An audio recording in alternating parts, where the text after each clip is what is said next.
할렐루야. 아담과 하와가 에덴 동산에 살 때의 이야기입니다. 요즘 들어서 아담이 자꾸만 밤에 늦게 들어오는 날이 부쩍 늘었습니다. 이에 심기가 불편한 하와가 아담을 향해 쏘아붙였어요. 당신 요즘 아무래도 이상하다고, 나 말고 어디 다른 여자 숨겨놓은 거 아니냐고. 그러자 아담이 벌쩍 뛰었어요. 당신 지금 무슨 말을 그렇게 하냐고. 이 세상에 당신 말고 여자가 어디 있냐고. 그렇게 옥신각신 다투다가 잠이 들었습니다. 그런데 아담이 한참 잠을 자는데 옆구리를 꾹꾹 누가 찌르는 것 같아서 눈을 떠보니까 하와가 그러는 거였어요. 당신 도대체 뭐 하고 있냐고. 그랬더니 하와가 이렇게 대답했습니다. 당신 갈비뼈 수 다 있는지 확인하고 있는 중이라고. 이브의 질투라고 하는 이야기입니다. 여러분, 사실 인류에게 최초의 죄는 질투를 통해서 들어왔어요. 질투 때문에 범죄하게 되고 질투 때문에 결국 죽음에 이르게 된 것입니다. 작년 여름휴가 때 제가 서울에서 뮤지컬 살리에르라고 하는 공연을 보았습니다. 이 살리에르라고 하는 이 뮤지컬은 여러분 잘 아시는 1984년도에 개봉하여 전 세계적인 히트를 쳤던 아마데우스라고 하는 영화의 내용과 똑같은 내용입니다. 이 아마데우스는 모차르트를 가리키죠. 원래 이 모차르트가 볼프강 아마데우스 모차르트가 그의 풀네임입니다. 그런데 영화는 모차르트의 주인공인데 반해서 이 뮤지컬은 살리에리라고 하는 사람을 주인공으로 하고 있었습니다. 그리고 뮤지컬 살리에리의 부제는 질투의 속삭임이라고 하는 제목이 붙어 있습니다. 살리에리라고 하는 사람은 당대 최고의 작곡가요 궁정음악가로서 당시의 교황과 황제의 신임을 한 몸에 안고 있는 그런 음악가였습니다. 서양 고전 음악사에 우리가 잘 알고 있는 베토벤이나 슈베르트나 프란츠 리스트 그리고 체르니 같은 쟁쟁한 음악가들이 모두가 다 이 살리에리의 제자들일 만큼 그야말로 넘사벽인 그런 거물급 음악가였습니다. 그런데 그 살리에리가 음악계의 신동인 모차르트를 독살했다라고 하는 것이 바로 이 영화와 뮤지컬의 내용입니다. 당시 최고의 궁정음악가요 음악계의 거장이자 어른인 이 살리에리가 왜 젊은 음악가인 모차르트를 독살했을까요? 그것은 그의 마음속 깊이 자리 잡고 점점 커져만 갔던 질투 때문이었습니다. 자기는 그동안 세상 최고의 음악가로 그렇게 인정받고 존경받고 살아왔는데 젊은 신예의 등장으로 자기가 1등의 자리에서 밀려나 2등이 될지도 모른다라고 하는 그런 불안함, 그리고 그러한 현실을 받아들이지 못하는 두려움과 분노, 그 틈을 타서 젤라스라고 하는 이 악마가 찾아와서 그를 유혹하게 되고 결국 그는 그 질투 때문에 젊은 음악가 모차르트를 살해하게 됩니다. 그리고 나중에는 이 죄책감에 시달려요. 그래서 자기의 인생을 좌지우지하는 이 젤라스라고 하는 악마를 어떻게 하면 쫓아낼까 하다가 결국 깃털 펜대로 자기의 목을 찌르는 자살 기도를 하게 되고, 실제로 이 살리에르는 그의 말년을 이 정신병원에 갇혀서 고통스러운 나날을 보내다 생을 마감하게 되었습니다.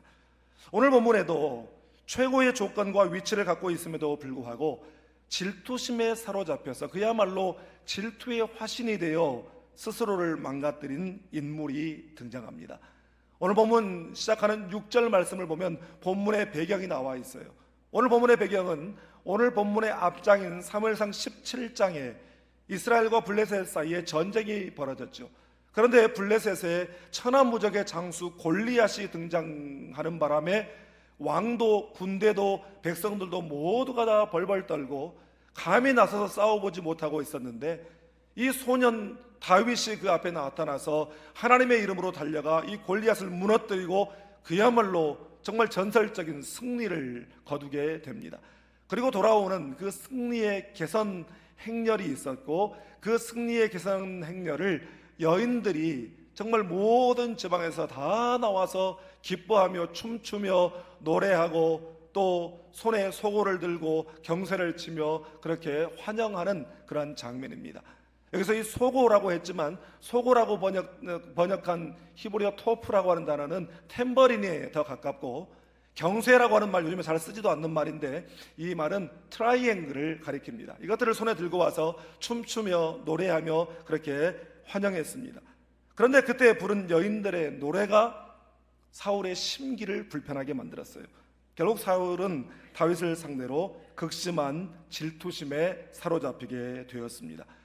여러분, 오늘 말씀을 통해서 정신적으로나 영적으로 건강하지 못한 비교의식과 열등감을 낳는 질투라고 하는 이 감정을 성령의 능력으로 차단하고 하나님 앞에서 건강한 자아상을 가지고 살아가는 우리 모두가 다 될 수 있기를 주님의 이름으로 축복합니다.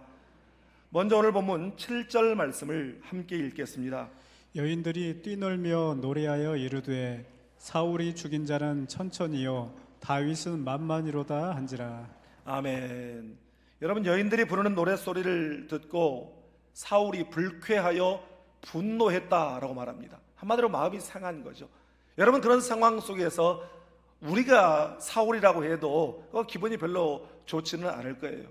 그런데 여러분, 화를 내고 분노했다라고 하는 것 자체가 잘못되거나 죄인 것은 아닙니다. 우리가 어떤 상황에서 화가 날 수가 있죠. 실제로 의분이라고 하는 것도 있잖아요. 마땅히 화를 내야 할 때는 화를 내야 되는 것이죠. 그런데 지금 여기에 화낼 상황도 아니고 화낼 일도 아닌데 화를 내고 괜한 사람에게 분노를 쏟아놓는 것은 잘못된 것이죠. 여러분, 문제는 바로 그 분노라고 하는 감정을 마귀가 이용한다라고 하는 것입니다. 사울의 넘어짐, 사울의 실패는 바로 거기에 있었어요. 마음속에 일어난 불쾌한 생각, 분노, 그것을 마귀가 이용하도록 방치해 두었다라고 하는 것입니다. 그래서 종교개혁자 루터가 한 유명한 말이 있죠. 새들이 머리 위로 나는 것은 막을 수 없지만 머리에 둥지를 트는 것은 막을 수 있다. 여러분, 순간순간 머릿속을 지나가는 악한 생각들, 순간순간 내 마음에서 일어나는 부정적인 감정들, 나도 모르게 문득 그것들이 떠오르고 생겨나는 것은 어쩔 수가 없죠. 그러나 그 악한 생각들과 부정적인 감정들이 내 머릿속에, 내 마음속에 둥지를 틀고 자리를 잡게 하는 것은 철저하게 내 책임이라고 하는 것입니다. 여러분, 그런 생각과 그런 감정이 들 때마다 어떻게 해야 되겠어요? 그 순간 여러분, 주여 하고 주님의 이름을 부를 수 있기를 바랍니다. 그런 생각과 그런 감정이 일어날 때마다 주님을 의지하고 십자가의 능력을 의지하는 여러분 되시기를 주님의 이름으로 축복합니다. 마귀가 우리를 갖고 놀지 못하도록 영적 민감성을 가지고 살아가야 되는 것이에요. 사울이 죽인 자는 천천히요 다윗은 만만이로다. 여자들이 말이야, 아무리 다윗이 좋아도 그 앞에 왕이 있으면 좀 노래 가사를 좀 조심하면 좋은데 지혜가 없이 그래 노래 부르는 것은 사실이에요.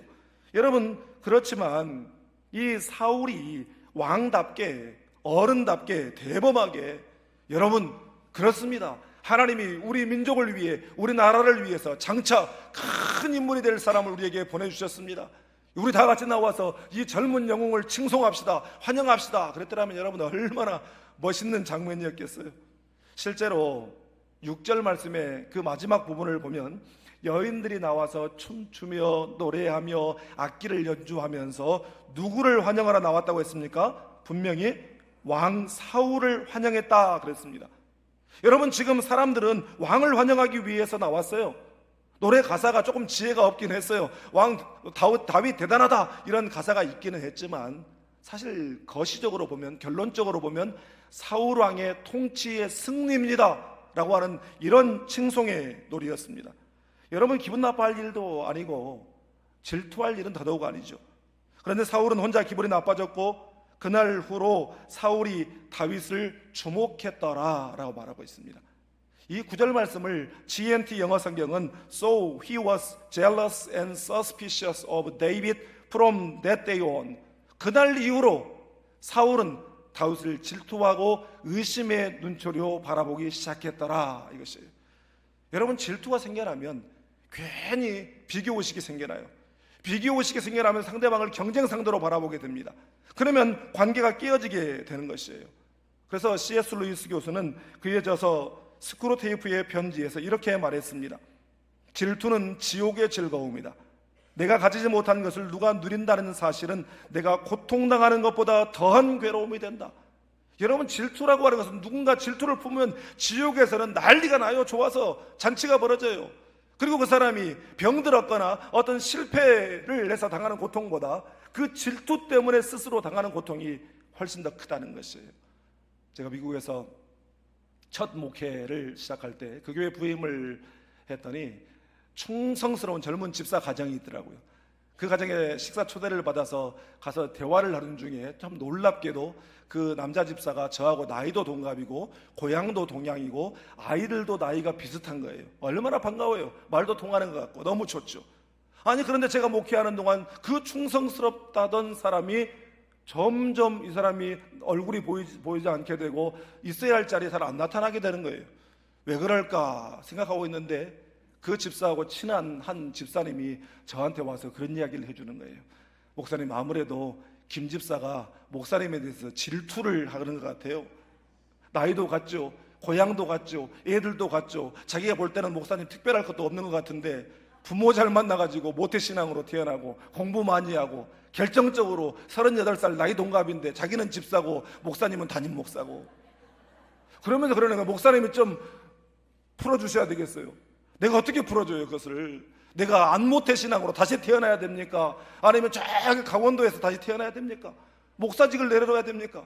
자기가 해결해야지 안 되는 거예요. 여러분, 이 질투라고 하는 것은 상대방에게 상처를 주기 이전에 그 질투가 자기의 영혼을 죽이는 것입니다. 여러분, 오늘 본문 1절 말씀에 보면 요나단이 다윗을 자기 생명처럼 사랑했다 그랬어요. 요나단이 누구예요? 사울의 아들이잖아요. 그런데 그 아버지 사울은 질투하여 분을 품었다라고 했어요. 저는 다윗 한 사람을 놓고 사울과 요나단이 다윗에 대해서 보이는 반응을 보고 하나의 공식을 만들어냈어요. 그게 뭐냐면 사랑은 사람을 품고 질투는 분을 품게 된다라고 하는 것입니다.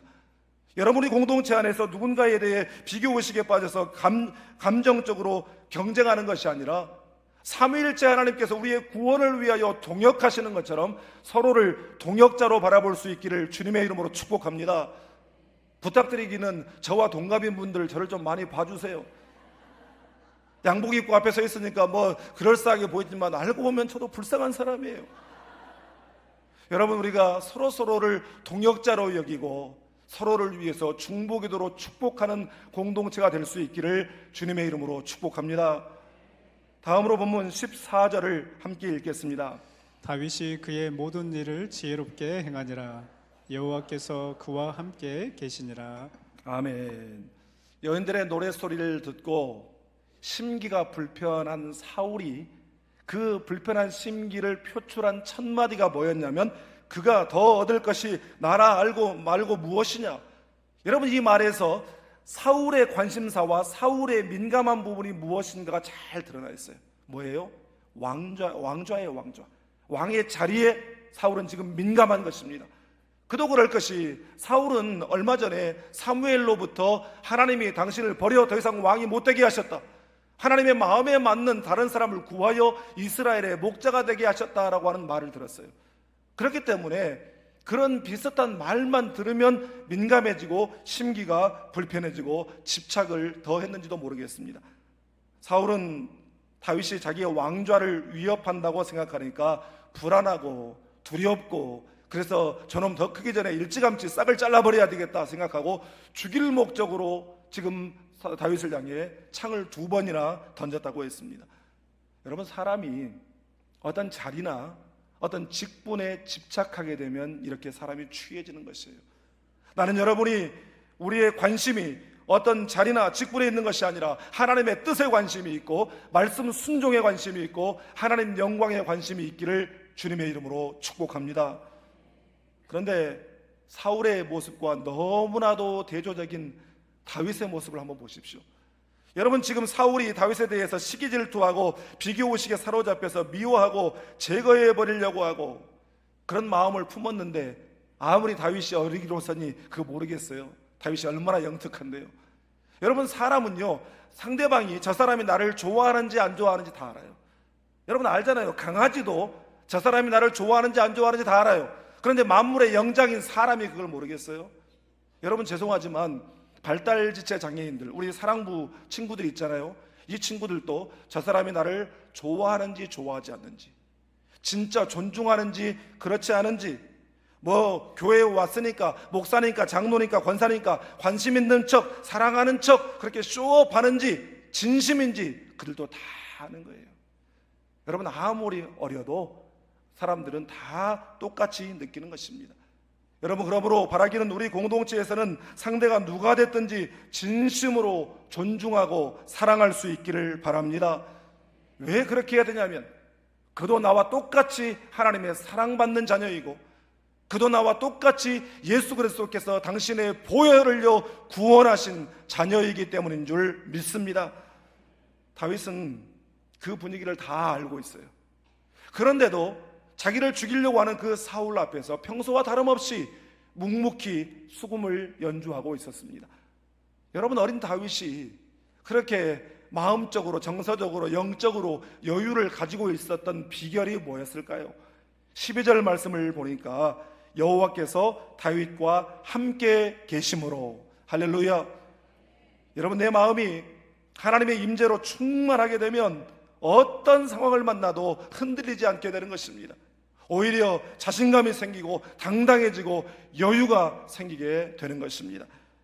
웬디 페리스라고 하는 분이 쓴 20살이 넘어 다시 읽는 동화라고 하는 책이 있어요. 이 책에는 우리 어릴 적에, 또 아이들이 어릴 적에 읽었던 여러 동화들을 이제 어른의 입장에서 재해석해 놓은 책이거든요. 아주 재미있어요. 그런데 거기에 신데렐라 이야기가 이제 나옵니다.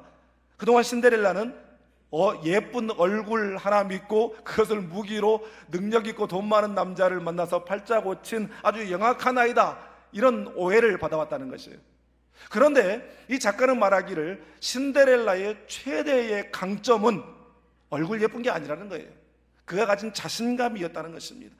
지금은 몰락한 가문이 됐지만 자신은 귀족의 딸로 태어나 나는 사랑받는 자였다라고 하는 그 자존감이 신데렐라를 당당하게 만들었고 성공하는 그런 인생이 되게 했다는 것입니다. 그래서 그 구박하는 계모 밑에서 부엌대기로 살고 있었지만 자존감이 높았어요.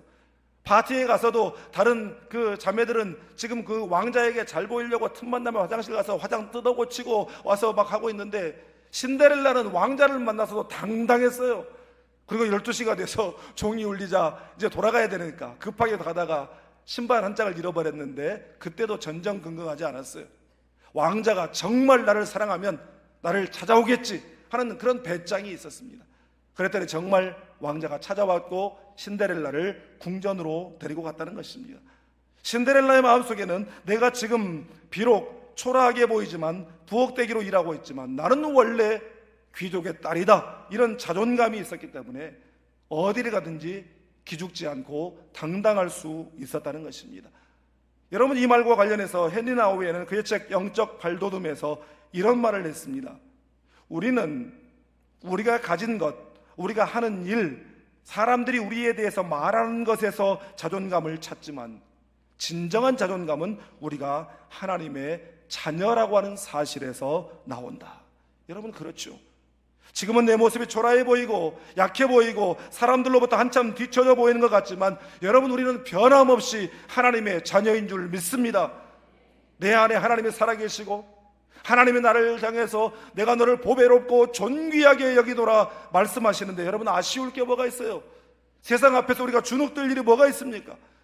여러분, 우리가 가진 것, 우리가 하는 어떤 일, 사람들의 말에 민감하지 않기를 바랍니다.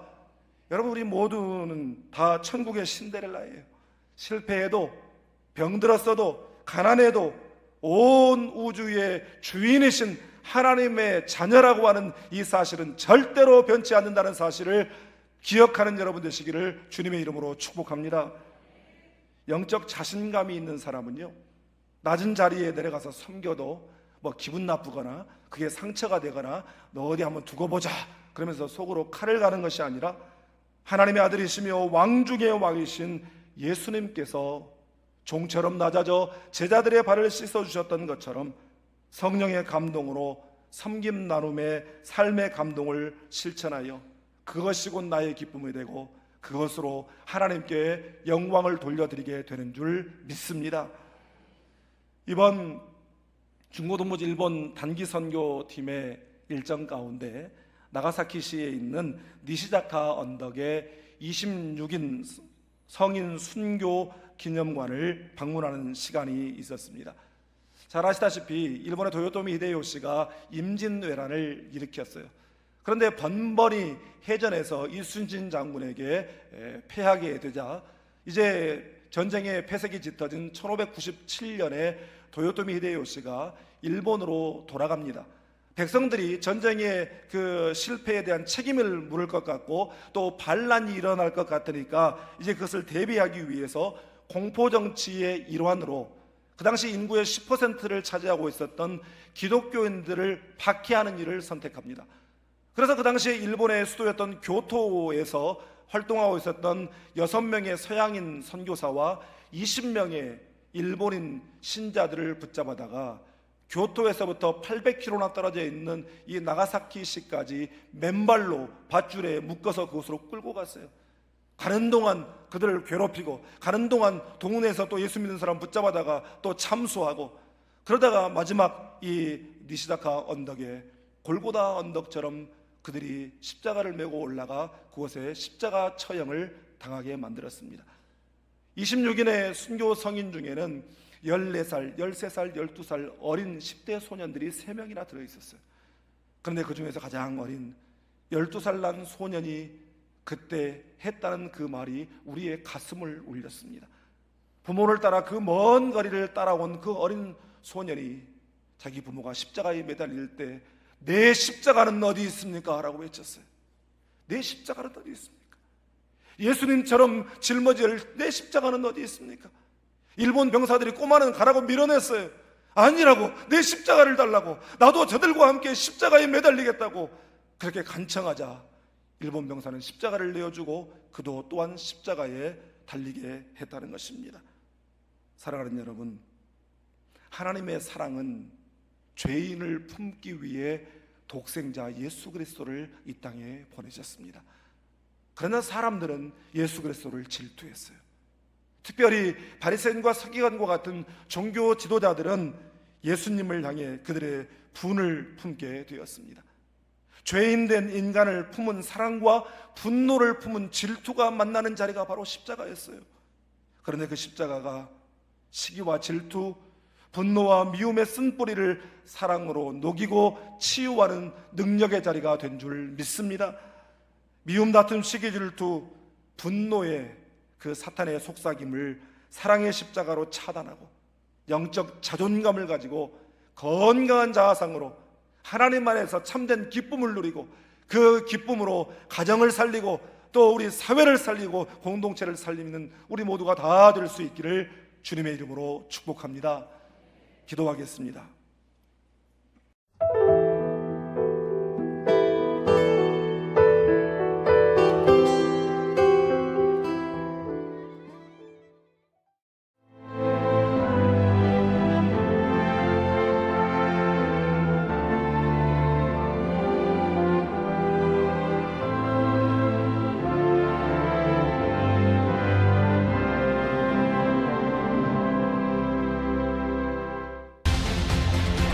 대한민국에는 아주 오래된 길이 있습니다. 8,000년의 시간 속에 다듬고 보듬으며 지켜낸 생명의 길, 순천 갯발. 1000년의 가치를 담아 오롯이 간직해온 치유의 길, 순천 서남사. 그 길 위에서 펼쳐지는 수많은 삶의 이야기들. 세계 속에서 빛나는 그 귀한 가치를 더 나은 내일로 이어가는 시간. 2025 순천 세계유산 축전.